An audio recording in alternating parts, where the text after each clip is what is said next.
Bonjour, j'espère que vous allez bien. Moi, c'est Joël Assis.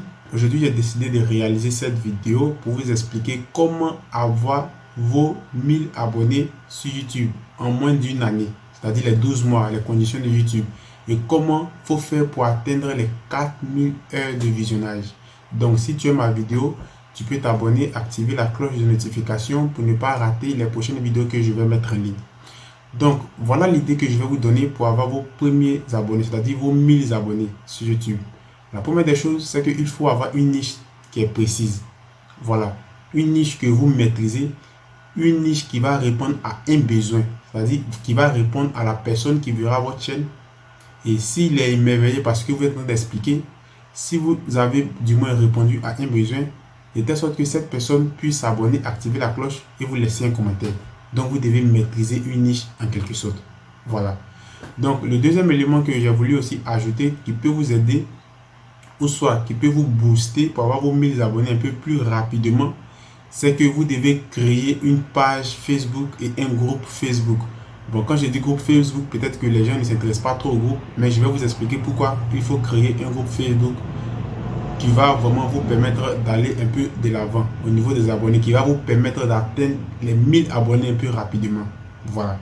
D'abord, en quelque sorte, lorsque vous avez une niche, vous partez dans YouTube, pas dans YouTube du moins, vous partez dans Facebook et vous cherchez un groupe qui a un rapport avec la niche que vous expliquez généralement.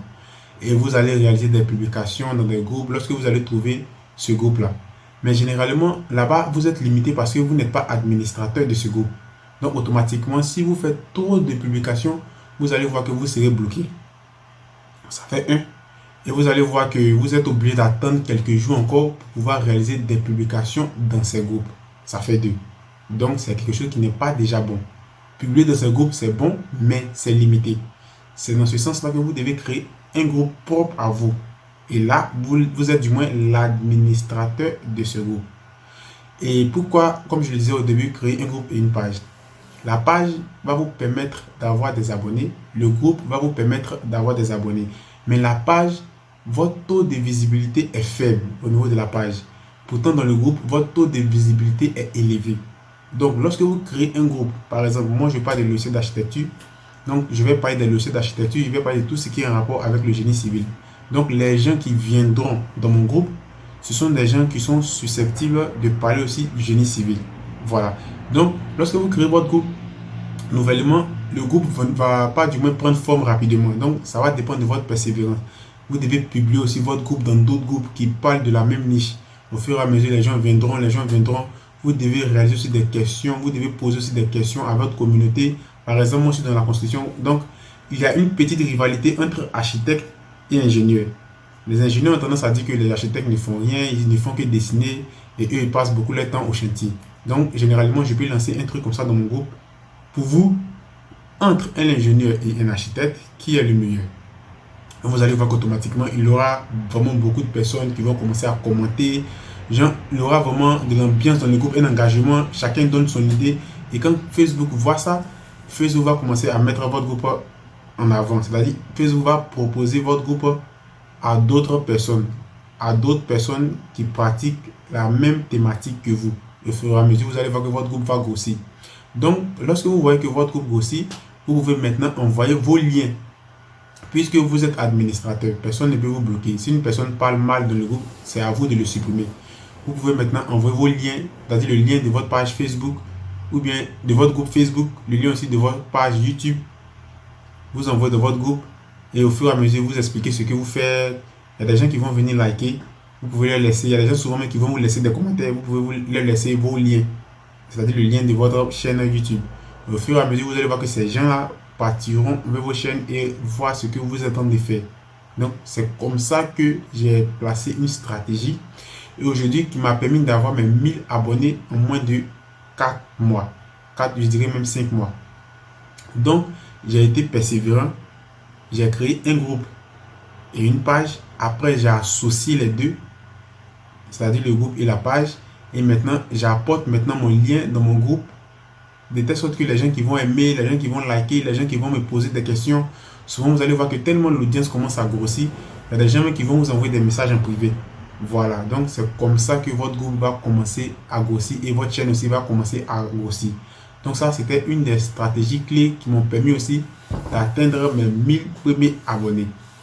L'autre stratégie que je vous propose, c'est que vous devez, par exemple, prendre un autre numéro qui va vous permettre de créer un autre WhatsApp. Parce que vous avez un WhatsApp privé, vous ne pouvez pas le partager à tout le monde.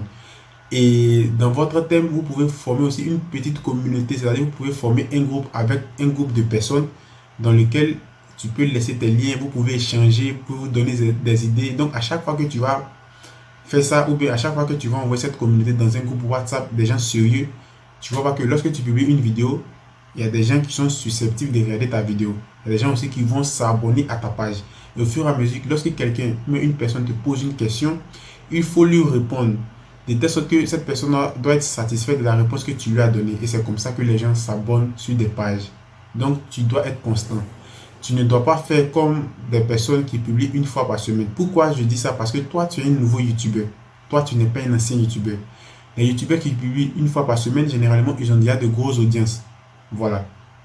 Toi, tu as 100 abonnés et tu veux publier une fois par semaine. Lui, il a 100 000 abonnés. Donc, tu vois, même s'il publie une fois par semaine, ça ne me dérange pas. Parce que lui, il a déjà rempli les conditions de YouTube. Je pense qu'un YouTuber qui a 100 000 abonnés, il a déjà rempli les conditions de YouTube. Donc, lui, il n'a plus à se mettre trop de la pression. Pourtant, toi, tu as un objectif à atteindre. Voilà. Donc, je te conseille du moins de publier au moins 3 fois par semaine. Et tu dois faire des vidéos de qualité. Le plus important, c'est le son et l'image. Il faudrait que lui qui te suit doit du moins entendre ce que tu es en train de dire. Voilà, donc c'est ce qui va le motiver et il faut répondre aussi à son besoin. Voilà. Donc, être constant, ne pas aussi vous décourager. Pourquoi je dis ne pas aussi vous décourager? Généralement, lorsque tu es un nouveau YouTuber, tu vas constater que tu fais des vidéos de qualité. Tu fais tout ton possible et tu vois que tu as 6 vues, 7 vues. C'est normal. Tu es un nouveau YouTuber. Donc, tu vas passer par la traversée du désert. Tu vas faire des vidéos généralement qui ne vont même pas faire 15 vues. Même pour avoir 100 vues, c'est difficile. Mais c'est au fur et à mesure de ta persévérance qui va faire de sorte que ta vidéo va décoller au fur et à mesure que tu vas être constant, tu vas persévérer. Les gens vont commencer à te connaître et un coup, boum, un beau matin, tu te réveilles, tu vas voir une de tes vidéos a fait 3000, 4000 vues, tu vas même te surpris. C'est ta persévérance qui va t'emmener là-bas. Donc, ce n'est pas le moment du moins te décourager lorsque tu te lances sur YouTube. C'est le moment de te donner à fond de telle sorte que tu puisses atteindre l'objectif que tu t'es fixé.